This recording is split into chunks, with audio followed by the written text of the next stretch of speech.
बाहर से थे मुस्लिम, अभी मैंने रोजा खोला है और सच्चाई से आपको बोलता हूँ, अगर किसी ने वाकई में इस मुल्क में मैं अपने मुस्लिम भाइयों को भी आपके माध्यम से एक यहाँ से मैसेज दूंगा कि मैं पिछले 27-28 साल से भारतीय जनता पार्टी का एक छोटा सा कार्यकर्ता। आपको क्या लग रहा है कि हमारी चिनाब गली से जहां से मैं आता हूं वहां से जो विधायक इस समय चुनकर आए हैं तो उनको किसी ने परोसा है?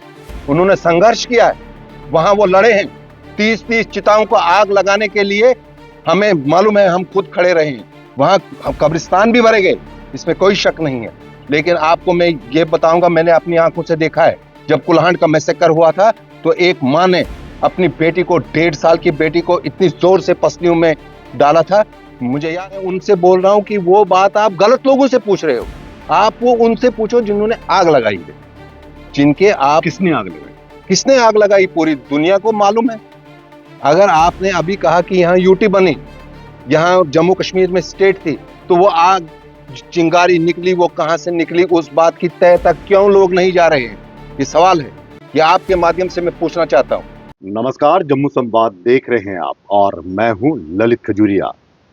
विधानसभा सत्र चल रहा है और जाहिर सी बात है, ये सत्र वैसा सत्र नहीं है जैसे आज से 7 साल पहले जो हमने आखिरी वो देखा था विधानसभा। अब यूटी जम्मू कश्मीर बन गई है, पहले स्टेट हुआ करती थी, लेकिन इन 6-7 सालों में बहुत कुछ तब्दील हो गया है और अब एनसी और कांग्रेस और जो आज़ाद उम्मीदवार हैं उन्होंने मिलकर सरकार बनाई है। भारतीय जनता पार्टी जो है वो विपक्ष में है। लेकिन इस विधानसभा सत्र में ऐसा लग रहा है कि भारतीय जनता पार्टी को उन तमाम सवालों के जवाब देने पड़ रहे हैं जो इन 7 सालों में उठे हैं। हालांकि सत्ता में एनसी है, उमर अब्दुल्ला साहब मुख्यमंत्री है, लेकिन ऐसा लग रहा है कि जो जवाब है वो भारतीय जनता पार्टी से मांगे जा रहे हैं।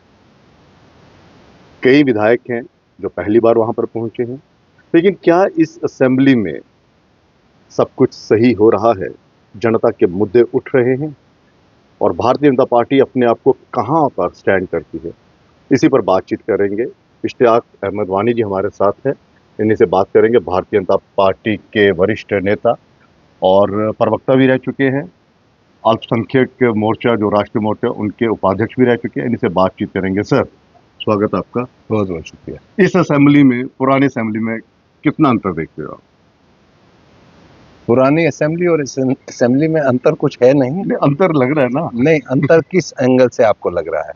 पहले स्टेट थी, अब यूटी है। वो किस्सा खत्म है, अभी इस समय यूटी है, यूटी पर बात करेंगे। यूटी पे बात करेंगे। हाँ। तो यूटी की अगर हम बात करें, सवाल सरकार से पूछे जाने चाहिए, ठीक है, लेकिन अब देखने को मिल रहा है कि जैसे ही भारतीय जनता पार्टी के विधायक सवाल पूछते हैं, वहां से तुरंत जो है वो और सवालों की बौछार आ जाती है कि भाई साहब 7 साल तो आपने की है यहाँ पे। देखो भाई साहब, एक चीज मैं सच्चाई से कहूंगा, क्योंकि आपके माध्यम से बहुत सारी जनता आपको सुनती है और आपकी बातों को बड़ी गंभीरता से लेते हैं, और मेरी भी कोशिश रहेगी कि जो बात वहां पहुंचे और वो हमारे इस माध्यम से लोगों तक सच्चाई पहुंचे। लोगों ने वोट किए हैं, जम्मू से भारतीय जनता पार्टी को 29 सीटें मिली हैं, इसमें कोई इनकार नहीं है। कोई कितना भी चिल्लाए, कोई भी बात बोले, वो यहाँ की आवाम ने भी बाहोशो हवास आवाम ने भारतीय जनता पार्टी को वोट किया है। अगर उनकी बाहोशो हवास आवाम ने उनको वोट किया है तो हमने भी अपने उन तमाम वोटरों का भी ध्यान रखना है, कहीं उनका सर नीचे ना आ जाए। हमारा पहला प्रयास यही रहता है। जो भारतीय जनता पार्टी का असली कार्यकर्ता होगा ना, उसको अपने जाति मफाद के लिए सचमुच इस बात को कितना लोग, मैं एक बाहर से थे मुस्लिम, अभी मैंने रोजा खोला है और सच्चाई से आपको बोलता हूं, अगर किसी ने वाकई में इस मुल्क में मैं अपने मुस्लिम भाइयों को भी आपके माध्यम से एक यहाँ से मैसेज दूंगा कि मैं पिछले 27-28 साल से भारतीय जनता पार्टी का एक छोटा सा कार्यकर्ता हूं। ये जो आपने असेंबली की लड़ाइयां बताई, ये लड़ाइयां कोई हम तय नहीं कर रहे हैं, ये इनके बोए हुए बीज हैं। ये जो कुछ लोग आज ज्यादा बोल रहे हैं ना थंडरिंग वॉइस में, मुझे अच्छा लगता है वो बोले, क्योंकि मैं खुद भी इसी मुनफरिद अंदाज को पसंद करता हूं कि आज ना आपको क्रिकेट में कोई वो खिलाड़ी पसंद आएगा जिसको लोग ज्यादा देर तक सुनेंगे, लेकिन मैं उनसे बोल रहा हूं कि वो बात आप गलत लोगों से पूछ रहे हो। आप वो उनसे पूछो जिन्होंने आग लगाई है, जिनके आप किसने आग लगाई? किसने आग लगाई पूरी दुनिया को मालूम है। अगर आपने अभी कहा कि यहाँ यूटी बनी, यहाँ जम्मू कश्मीर में स्टेट थी, तो वो आग चिंगारी निकली, वो कहां से निकली, उस बात की तह तक क्यों लोग नहीं जा रहे हैं? ये सवाल है। ये आपके माध्यम से मैं पूछना चाहता हूं कि वो जो आज हमारे कार्यकर्ताओं पर जिन्होंने मुसीबतों के पहाड़ झेल झेल कर जम्मू कश्मीर की असेंबली में दाखिला लिया है, आपको क्या लग रहा है कि हमारी चिनाब गली से जहां से मैं आता हूं, वहां से जो विधायक इस समय चुनकर आए हैं, तो उनको किसी ने परोसा है? उन्होंने संघर्ष किया है, वहां वो लड़े हैं। 30-30 चिताओं को आग लगाने के लिए हमें मालूम है, हम खुद खड़े रहे हैं। वहां कब्रिस्तान भी भरे गए, इसमें कोई शक नहीं है। लेकिन आपको मैं ये बताऊंगा, मैंने अपनी आंखों से देखा है, जब कुल्हाड़ का मैसेकर हुआ था, तो एक माँ ने अपनी बेटी को, 1.5 साल की बेटी को इतनी जोर से पसलियों में डाला था। मुझे याद है कि डॉक्टर निर्मल सिंह जी मेरे हमारे उस समय अध्यक्ष थे, और हम एक पहाड़ी चढ़ रहे थे, आज तो गाड़ी वहां जाती है, और चमनलाल जी गुप्ता साहब जो हमारे नेता थे, वो हमने उनको मना किया कि आप वो, क्योंकि उनका वो इजाजत नहीं दे रहा था तबीयत उस समय, आप हमने कहा कि आप वहां ऊपर नहीं चढ़ेंगे। वो चीजें इन्होंने नहीं। आप कुछ लोग हमें ऐसा दिखा रहे हैं कि यहाँ मैदान में कभी कोई उतरा ही नहीं है, यहाँ बैटिंग हुई नहीं है, यहाँ इस पिच पर किसी ने खेला नहीं है। मुश्किल तरीन हालात में लोगों ने, अगर कोई किसी को ये लग रहा होगा कि वहां के समाज को, उस समाज में सिर्फ हिंदू नहीं आता है, ये लोगों को गलतफहमी है, उस समाज में मुस्लिम भी आता है। अगर उस वक्त लाल कृष्ण आडवाणी जी और अटल बिहारी वाजपेयी जी कोई योजना तैयार करते थे, तो क्या वो सिर्फ एक समुदाय के लोगों के लिए तैयार होती थी? अगर वो वहां पर मुसीबत और सितम हुआ, तो वो कितने लोगों ने वहां पर तो आपको झेला क्या है? लगता है ये जितना भी आतंकवाद फैला या फिर डिस्टर्ब हुआ एरिया, तो ये कांग्रेस और नेशनल कॉन्फ्रेंस की देन है, और इसमें क्या है, आपको नहीं खबर है? आप भी तो इस बात को अच्छी तरह भली भांति जानते हैं। आराम से चुनाव हो रहे थे कश्मीर में, जो मैं अक्सर बोलता रहता हूं और आज फिर कहूंगा। तो आज वो चिल्लाए, और चिल्लाए ना उन पर वो, कि बोले ये आग आपने लगाई है, आपने आग लगाई, और अभी भी उसको पेट्रोल डालने का कभी कभी काम करते हैं। लेकिन असेंबली में हमने बातें कुछ और करनी है, आप वहां राग किसी और के गुणगान कर रहे होते हैं। कत्तन पसंद नहीं आएगा। जो भारतीय जनता पार्टी का मूल रूप से रहा हुआ कार्यकर्ता होगा, तो उसको तो वो चीज बिल्कुल ही रास नहीं आएगी। वो कह रहे हैं कि हमें इस तरह की यूटी दे दी गई है कि यहाँ पर सीएम की वो क्या कोई चाह रहे अहमियत थे नहीं कि है। सारे उमर जो अब्दुल्ला साहब कह रहे इख्तियारात उनके पास पहले होते थे, और अपनी मनमानी से ये आग लगाई, तो वो इसमें और पेट्रोल डालने का काम करते। वो लगा नरेंद्र मोदी जी को और अमित शाह जी को और राजनाथ सिंह जी को कि कौन सी चीज अभी यहाँ पर मनोज सिन्हा जी के पास रहेगी, तो वो उनके पास, वो तो पहले ही तय हो गया था। खुजूरिया साहब, आप मुझे कहो, इनको क्या चुनाव के बाद पता लग गया कि ये इख्तियारात हमारे पास नहीं है? वो तो पहले ही तय किया गया था कि आपने इन इन इन इन चीजों पर चुनाव लड़ने हैं, वो पहले तयशुदा था। यानी कि ये लोगों को गुमराह कर रहे हैं कि गुमराह भाई क्या? साहब, मैं कोई फैसला नहीं ले पा रहा हूँ, चाहे वो डेली वेजेस का फैसला हो, डेली चाहे कुछ वेजर्स के और लिए हम क्यों नहीं का। लड़ेंगे? भारतीय जनता पार्टी के अलावा कौन है ऐसा? हमें क्यों पसंद आएगा कि एक डेली वेजर के पीठ पर लाठियां पड़ेंगी? इस मुल्क में जिसकी बागडोर इस समय देश के नरेंद्र मोदी जी के हाथ में है, अमित शाह जी इसके गृह मंत्री हैं, और देश की रक्षा के लिए राजनाथ सिंह जी को रखा है, और आप ये रोडों का जाल और टनल आप देख रहे हैं, तो इनके लिए नितिन गडकरी जी क्या कम है? तो आप कैसे उधर बोल रहे हैं कि बीजेपी को ही सवाल करेंगे? क्या सवाल करेंगे हमसे? इक्तदार में और सरकार में ये वो लोग कह हैं। रहे हैं कि ये जो है दो पावर के बीच में पिस रही है, कौन सी दो एक पावर है? एलजी और उसमें पावर, एक सीएम की पावर। एलजी की पावर का इनको पहले खबर थी कि ये पावर इसी के पास रहेगी। उसके बाद आप चुनाव में आए, आपने चुनाव का हिस्सा लिया। अब जो लोगों के साथ आपने कमिटमेंट की है वो पूरे करो ना। वो जो लोग जिन्होंने वोट किए हैं, ख्वाह वो हमारे एमएलए को वोट किए हैं, हमारे भी वोटर ठहर रहे होते होंगे कि हमारा एमएलए कब हमारे गांव के निर्माण के लिए, कहीं हमारी रोड के लिए, कहीं हमारे स्कूल के निर्माण के लिए बात करेगा। उस तड़पन में होंगे जिन लेकिन लोगों ने वो ये वोट कह किया। रहे हैं कि सब कुछ बाहरी राज्य के लोगों को दे दिया, वो आए ठेके वहां पे चले गए और बिजनेस से वो सब कुछ वो छीन कर ले गए। कहां ले गए? इसी देश का तो निर्माण हो रहा है, यही तो काम हो रहा है। ये जो पैसे आप देख रहे हैं यहाँ लग रहे हैं हजारों करोड़ के हिसाब से, ये माल कहां से आ रहा है? ये पहले भी आता था, ये कहां जाता था? आप एक पगडंडी तैयार नहीं कर पाते थे। आप किसी को एआईवाई में वो जो प्रधानमंत्री आवास योजना है उसमें 2 घर नहीं बना पाते थे आप एक पंचायत में। आज 250-250 घर बन रहे हैं। चलो आपको मैं ले जाऊंगा अपने एरिया में, जिन लोगों को घर बैठने के लिए नहीं होता था, सुकूनों के वरांडों में वो रात को जाकर सोते थे, तो आज वो लोग अपनी शान से आज अपने घरों में तो ये बैठे हुए हैं। तरक्की किसने की है? ये नरेंद्र मोदी जी ने, वो नजर नहीं आ रहा है? मेरे से क्या उन्होंने ज्यादा सुनना है? वो आए बाहर आई, और वो न सिर्फ एक तबके के लिए आई, वो सबके लिए आए।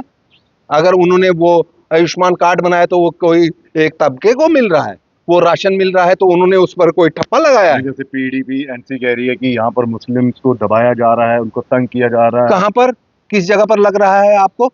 नहीं, मुझे नहीं। नहीं, आपको नहीं पूछ रहा हूं मैं, उनको पूछ रहा हूं आपके माध्यम से, उनको कहां पर दबाया जा रहा है? कौन सी तंगी की जा रही है? आप लोग खुद ही स्टेजों पर बोल रहे हो कि नरेंद्र मोदी जी के टाइम पर जबरदस्त चुनाव हुए, लोगों ने मतदान किया, वोट दिए, आपको भी दिए, हमारी पार्टी को भी उन्होंने वोट किया, तो आपको कहां लग रहा है दबाया जा रहा है? नहीं, मुस्लिम खतरे में है। क्यों खतरे में होंगे? इस मुल्क में कौन सी ऐसी बात आई? इस मुल्क में मुस्लिम खतरे में होता है? इस मुल्क में मुस्लिम देश के राष्ट्रपति की कुर्सी पर बैठता है, अगर वो उस लायक होगा। यहां पर मुस्लिम देश के सचिन तेंदुलकर, कपिल देव, और जो हिंदुस्तान के बड़े बड़े खिलाड़ी होते थे, उनका कप्तान मोहम्मद अजहरुद्दीन भी बन सकता है। आप उनमें वो सलाहियतें पैदा करो। आप बोल रहे हैं टीके लगाएंगे, फिर देखेंगे अगर कहीं नरेंद्र मोदी जी ने ऐसी मशीन लगाई कि विधानसभा में अंदर जाने से पहले आपको पहले टीके लगाएंगे, कि आपको मुल्क की मोहब्बत, उसकी हमदर्दी और वो जो राष्ट्रवाद होता है वो है, तो वो अगर कभी मशीन निकली ना, तो फिर पता लगेगा अंदर कितने लोग जाएंगे बाहर, जब उसकी टेस्टिंग होगी। वो कह रहे 370 हटाकर बहुत बड़ा गलत फैसला लिया गया। मैं बोल रहा हूं किस जगह पर आपको लग रहा है कि गलत फैसला लिया गया है? ये उनको मालूम था कि ये श्यामा प्रसाद मुखर्जी का और एक नारा था। ये कोई आज से बुना हुआ नहीं था कि रात को हमने तैयार किया ये मसला और सुबह मार्केट में आ गया। पूरे बुद्धिमान लोगों को ये खबर थी कि एक विधान, एक प्रधान, एक निशान, एक संविधान, ये इनका नारा है। उस नारे से क्या आपको लगता था कि भारतीय जनता पार्टी पीछे हटती? हजारों कार्यकर्ताओं ने उस बात के लिए अपने प्राण त्यागे हैं। तो आपको लगता है वो नारा ऐसे लगाया था, और वो बोलेंगे कि मैंने कई सारे आज तक के इंटरव्यू में कहा, और आज के आपके इंटरव्यू के माध्यम से फिर बोल रहा हूं कि जब जब ये बात ये उठाते हैं, ये बात दफन हो चुकी है। मैंने पहले भी कहा था और आज फिर कहूंगा। वो तो कह रहे हैं कि जब हमारी सरकार आएगी, जब ये चुनाव से पहले उन्होंने अपना मैनिफेस्टो बनाया कि हम 370 पर बात करेंगे, अब वो गुमराह कर रहे हैं यहाँ की समझदार आवाम को, यही इमोशनल ब्लैकमेलिंग करके, यही रिलीजियस ब्लैकमेलिंग करके ये इख्तिदार में आए हैं, और यही बातें करके ये और इख्तिदार में रहे। आप काम करो, आपको लोगों ने वोट दिया है, आपने लोगों को कहा है हम फ्री बिजली देंगे, आपको बच्चों का मुस्तकबिल के बारे में सोचेंगे, हम उन डेली वेजरों के बारे में बेहतर होगा बात करेंगे जो आज लाठियां आप बोल रहे हो खा रहे हैं। किसने दिलाई उनको वो लाठियां? वो नरेंद्र मोदी जी की देन है। किसने ये बीज यहां पर बोया? वो अमित शाह जी की देन है। आपके बोए हुए बीज हमें आज भी कांटे बनकर चुभ रहे हैं, और कुछ लोगों को आज भी तकलीफ में डाल रहे हैं। खुजूरिया साहब, मैं आपसे एक अर्ज करूंगा, आपके माध्यम से जितने भी लोग जम्मू कश्मीर की विधानसभा में हैं, इन सब लोगों को लोगों ने वोट दिया है डेवलपमेंट के लिए, तरक्की और खुशहाली के लिए। अगर हमारे में भी किसी की कभी कोताही हो जाएगी तो आपको पूरी इजाजत है, आप उसको। लेकिन मैं वही कह रहा हूँ, वो कह रहे हैं हमारे पास इतने अख्तियार ही नहीं है, इतनी पावर ही नहीं है। क्या करने की पावर होनी चाहिए? स्टेटहुड बनाया जाए ताकि हमें पूरी पावर मिल जाए, और एलजी साहब जो हैं, नहीं, मैं आपके माध्यम से उनको पूछ रहा हूँ कौन सी पावर उनको और अब चाहिए? काम करें, वो स्कूल मांगे, वो हॉस्पिटल मांगे, वो हॉस्पिटल के लिए डॉक्टर मांगे, वो यहाँ के काम के लिए अच्छे उस्ताद मांगे, अच्छी रोड मांगे, यहाँ का पानी का निजाम ठीक करने के लिए नरेंद्र मोदी जी को कहें, तो वो निजाम, वो जिस फिराक में लगे हैं, कतन भी नहीं। ये एक मजबूत कार्यकर्ता की हैसियत से, आप ही के इलाके से जी एक ऐसा युवा नेता जो है आम आदमी पार्टी का, महराज मलिक जी आए हुए हैं जी, वो जिस हिसाब से बॉलिंग कर रहे हैं, ऐसा लगता है कि भारतीय जनता पार्टी जो है बैटिंग करना भूल गई है। नहीं, ऐसा नहीं है। देखो, वो वहां से मेरे ही कांस्टिट्यूंसी से चुने हुए नुमाइंदे, आप उनके बारे में जो बोल रहे हैं, ऐसा नहीं होता है। आप देखिए कितनी जनता की आवाज है। देखिए, अच्छी बात कर रहे हैं, अगर जनता की आवाज उठा रहे हैं तो वही कमिटमेंट उन्होंने की होगी। लेकिन उनको अगर कहीं ये लगेगा कि वहां माजी में कुछ लोगों ने इस ग्राउंड में खेला ही नहीं है, यहाँ कोई आया ही नहीं है, यहाँ इस पिच पर किसी ने खेला ही नहीं है, ऐसा नहीं होता है।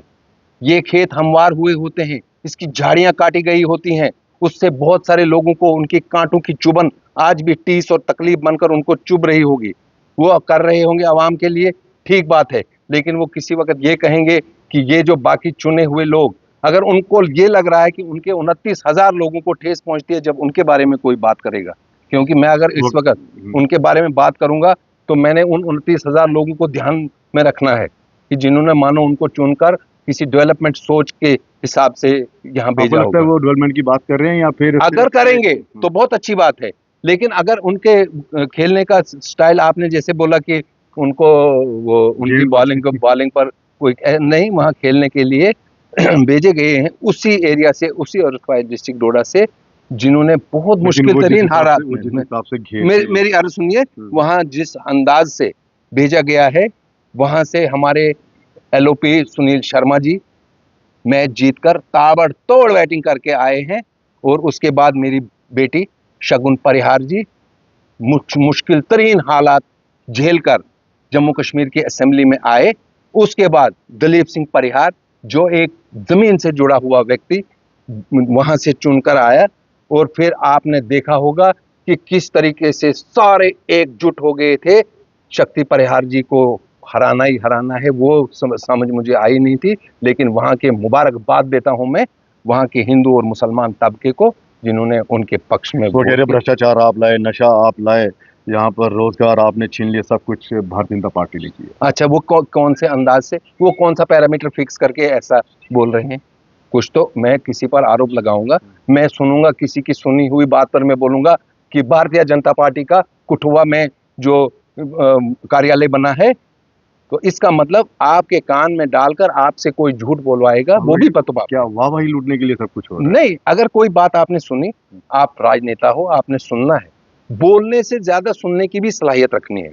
बोलना तो है ही, एक politician must be a good speaker, मगर वो एक अच्छा लिसनर भी होना चाहिए। मैंने सुनना भी है कि मुझे कोई बोलेगा कि डोडा के तोंदवा में जो भारतीय जनता पार्टी ने ऑफिस बनाया वो वहाँ, तो वो ऐसा मुमकिन है? भारतीय जनता पार्टी के हर जिला कार्यालय पर एक ऑफिस बना है, ये निर्माण किया है, ये श्यामा प्रसाद मुखर्जी के नाम पर ऑफिस बने हुए हैं। तो क्या लगता है आपको कि हम अच्छा, बीइंग ए मुस्लिम जी, आपने भारतीय जनता पार्टी को ज्वाइन किया जी, और आपने उस वक्त ज्वाइन किया मेरे ख्याल 1994 में जी, तब तो भारतीय जनता पार्टी को छूना ही एक वो कहा जाता है कि मुस्लिम्स के लिए खुदकुशी करने के बराबर है, या फिर लोग भी कह दिया कि काफिर हो गए। नहीं, ऐसा नहीं होता है, राजनीति में ऐसा नहीं होता है। देखिए, मैं अटल बिहारी वाजपेयी जी का बड़ा फैन था। अच्छा, मैं उनको सुनता था, और मैं एक नेशनलिस्ट बाप का पुत्र हूँ, तो मेरी मर्जी थी। मैं हालांकि एक राजनीतिक परिवार से ताल्लुक रखता हूँ। मेरे फादर 15 साल वहां से विधायक रहे हैं। अच्छा जी, ख्वाजा लस्सावानी मरहूम। उसके बाद मेरे भाई 10 साल वहां से विधायक रहे। मेरे लिए वो कांग्रेस से। अच्छा, मेरे फादर कांग्रेस से रहे हैं। लेकिन इस मुल्क की पहचान और खूबसूरती यही है कि मुझे अटल जी से प्यार हो गया और मुझे कंवल के फूल से प्यार हो गया। मैंने इस पर गजलें लिखनी शुरू की कि कुछ उन फूलों के आशिक हैं जो महक से बर्पा होते हैं, हम उन फूलों के आशिक हैं जो महक छुपा कर बैठे हैं। कुछ इनको मसलते रहते हैं, कुछ रब के चरण चढ़ाते हैं। ये बिन महक जब दिखते हैं, ये महक से बर्पा होते हैं, हम इनको सूंघने लगते हैं, हम खुद ही सूंघे जाते हैं। अच्छा, जब आपने भाजपा ज्वाइन करने का फैसला किया तो घर वालों ने नहीं कहा कि कहाँ जा रहे हो आप? देखिए, क्यों सुसाइड करने पे तुले अपना राजनीतिक करियर बर्बाद कर रहे हो और हमें भी मुश्किल में डालोगे? देखिए, मेरी वालदा उस समय जिंदा थी, अब उनका इंतकाल हुआ है। फादर साहब तो मैं छोटा था, वो चल बसे, तो ऐसा लगता था जो आज भी थोड़ा लोगों को लग रहा है मुश्किल है। बट एक चीज बताऊंगा मैं खजूरी साहब, आपको बड़े मन से इस समय बताऊंगा, मुश्किल पिच पर रन बनाना अच्छा लगता है। जब मेरी टीम को जरूरत होगी ना सिर्फ 30-40 अच्छे रनों की, उस समय सैकड़ा नहीं देखा जाता है। उस समय मुझे लग रहा था कि यहाँ के, देखो, हमने राजनीति की इख्तिदार के लिए तो कभी सोच भी नहीं बनाई थी। हमने राजनीति की भाईचारा बचाने के लिए, हमने राजनीति की देश को सजाने के लिए, हमने राजनीति की कि यहाँ का जो हमारा मुद्दतों से एक भाईचारा है उसको कोई ठेस नहीं पहुंचनी चाहिए। हमारा लक्ष्य यही था। कुछ का क्या लक्ष्य होता है, हमारा यही लक्ष्य है। और हमने अपने नेताओं से ये चीज सीखी है। कुछ लोग बोलते हैं ना, हमें इतने साल हो गए, फिर इतने साल फिर गिनने शुरू करते हैं। ऐसा नहीं। मुझे पता नहीं बोलना चाहिए या नहीं बोलना चाहिए था, लेकिन तब भी मैं बोलूंगा इस समय कैमरे के माध्यम से, शायद पहली बार मैं एक दिन रह गया, मुझे शर्म आने लगी कि मैं अपने काम गिनता हूँ। हमारे संगठन मंत्री अशोक कोल जी, एक बार हम चर्चा कर रहे थे, उन्होंने कहा कि मैं 1985 में 85 में डोडा आता था, मैं कुर्ते पजामे में होता था, मेरे पुलडोडा में एक दोस्त होते थे, मुझे उनके घर में अपना कुर्ता पजामा टांग कर रखना पड़ता था, फिर पैंट कमीज लगानी पड़ती थी ताकि किसी को कोई ऐसा अंदेशा न लगे। और उन मुश्किल तरीन हालातों में ये उनकी कोई, मैं यहाँ से कोई ऐसी बात नहीं बोल रहा हूँ, मैंने उनके मुंह से खुद सुना है और मुझे गर्व फील हुआ था कि तब जाकर हमारी जैसी, अगर सुनो भाइयों, अगर आपको लगता है ना कि हमारी पार्टी इस मजबूत मुल्क में वहां तक कैसे पहुंची, इस मुल्क में करोड़ों कार्यकर्ता ऐसे हैं जिनका आज मुझे भी अपने 30 साल के जीवन में ये भी नहीं मालूम है, मुझे लगता था हम ही कमाल कर रहे हैं, गजब कर रहे हैं।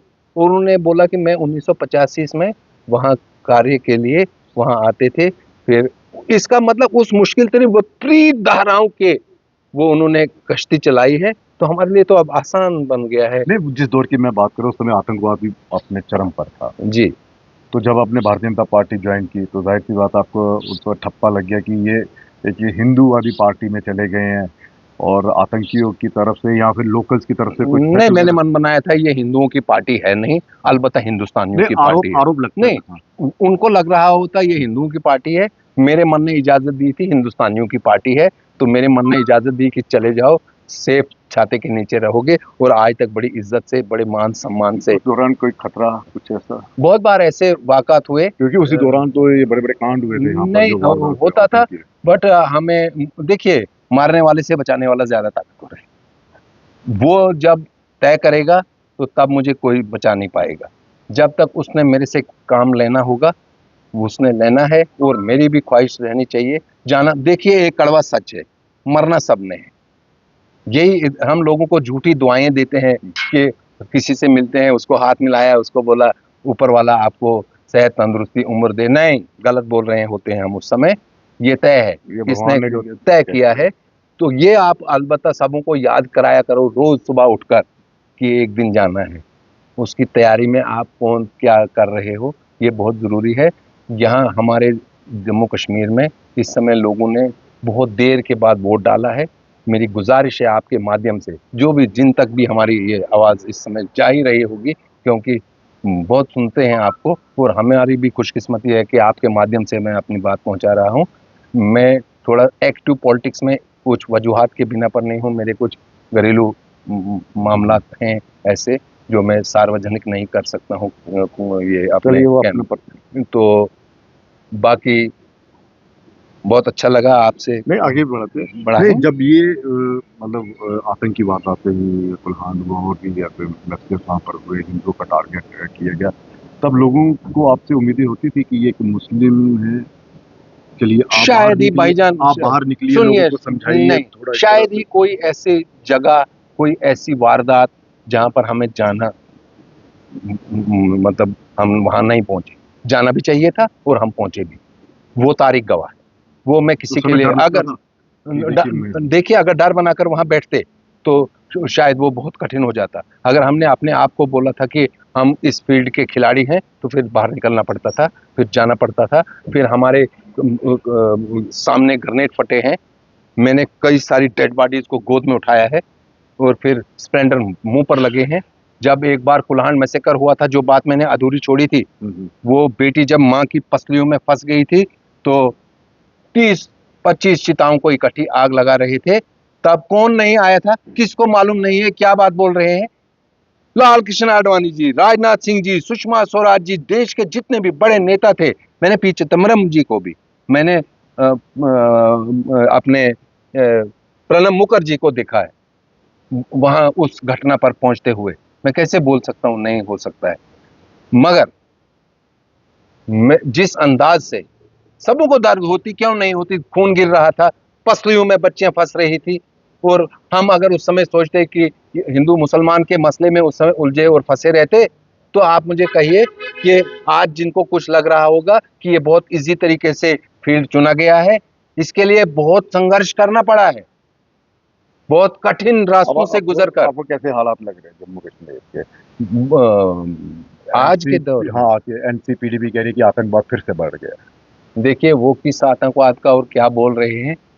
ये छोटे मोटे मामला जो है, इन छोटे मोटे नहीं कहूंगा मैं, अभी भी बहुत कुछ होता है उस पर, जिस पर नजर अमित शाह जी की लगी होगी, जहां पर उनके जूमर लगे होंगे, तो आप क्या समझ रहे हो कि ये कोई आम बात होगी?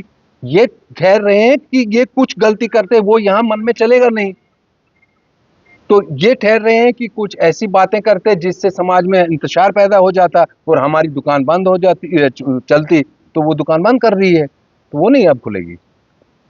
आपको भारतीय जनता पार्टी में आप आए, चुनाव आपने लड़ा जी, तो उस चुनाव में किस तरह से आपकी मदद, और आपको ऐसा लगा कि अगर आपकी शिकस्त हुई है तो इस कारण हुई कि आप बीजेपी में एक मुस्लिम नेता जो है वो देखिए हमारी कोशिश थी, हम बीज बोना चाहते थे, हम उस फराग में थे। मैं एमएलए बनूं या न बनूं ये हमारी तड़पन नहीं होती थी। मैं आपके माध्यम से उनको भी ये कहूंगा, जब मुझे ये लगा कि मैं डोडा सीट से चुनाव लड़ रहा था, शक्ति परिहार जी इंद्रवाल से चुनाव लड़ रही थी भारतीय जनता पार्टी का। जब 2014 के पहले 2012 के टाइम पर मुझे लगा हुआ है, देखिए ये सच्चाई से बोल रहा हूँ, हम उन कार्यकर्ताओं में से हैं।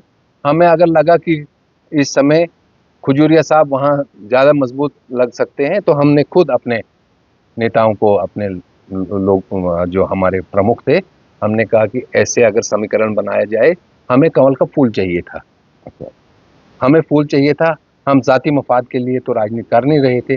तो फिर वो युद्ध एक खूबसूरत युद्ध हुआ, फिर वो सभी लोगों ने देखा, तो हमारा फूल खिल गया, आज भी खिला है। आपको शिकस्त का सामना करना पड़ा। देखिए कुछ पाने के लिए कुछ खोना पड़ता है। लेकिन अब जब चुनाव हुए तो ऐसा लग रहा था कि आपको टिकट मिलेगी। जी, टिकट नहीं मिली। बहुत से ऐसे लोग थे जिनको पार्टी से टिकट नहीं, वो पार्टी छोड़कर चले गए। आपका मन कभी किया कि देखिए मैं यहाँ पर इस समय मजबूत था और अगर चुनाव मैं लड़ता गजेंद्र सिंह जी की जगह तो शायद जीत जाता, तो मैं चलिए इंडिपेंडेंट ही लड़ लूं? तो जहन में आया कि पार्टी ने मैंडेट नहीं दिया तो? नहीं, वो तो सवाल ही पैदा नहीं हो सकता था। हर पार्टी के टीम में 8, 7, 5, 4 लोग ऐसे होते हैं जो चुनाव लड़ने के सक्षम होने चाहिए और होते हैं, तो होने भी चाहिए। तो मानो उनमें से मैं भी अपने आप को गिन रहा था, लेकिन जब पार्टी कोई फैसला लेती है तो उसी समय कार्यकर्ता को असली पहचान तो उसकी उसी समय होती है कि इस समय अपने संयम को ये कैसे काबू कर पाएगा। रोज तो ये दिन आते नहीं है। मानो हम भी वेट कर रहे थे, पार्टी ने डिसीजन लिया कि वो हमसे मजबूत है, हमें उस फैसले को बसरे तस्लीम हम कबूल करना चाहिए, और ऐसा ही हुआ। और बड़े अच्छे तरीके से वहाँ उन्होंने भी चुनाव लड़ा। स्टेट मिलेगी? स्टेट मिलेगी। कब मिलेगी? जब अप्रोप्रिएट टाइम होगा। अभी थोड़ा सा इंतजार। दिल्ली में बड़ी मुलाकातें हो रही है उमर अब्दुल्ला साहब की, गृह मंत्री जी। तो मरकज है ना दिल्ली का, जाना ही तो पड़ेगा वहाँ। ऐसा लग रहा है कि अगर वो यहाँ आकर तुम लाख छुपाओ, कहीं कोई खिचड़ी तो नहीं पकड़ी भाजपा और तुम लाख छुपाओ प्यार, दुनिया को पता चल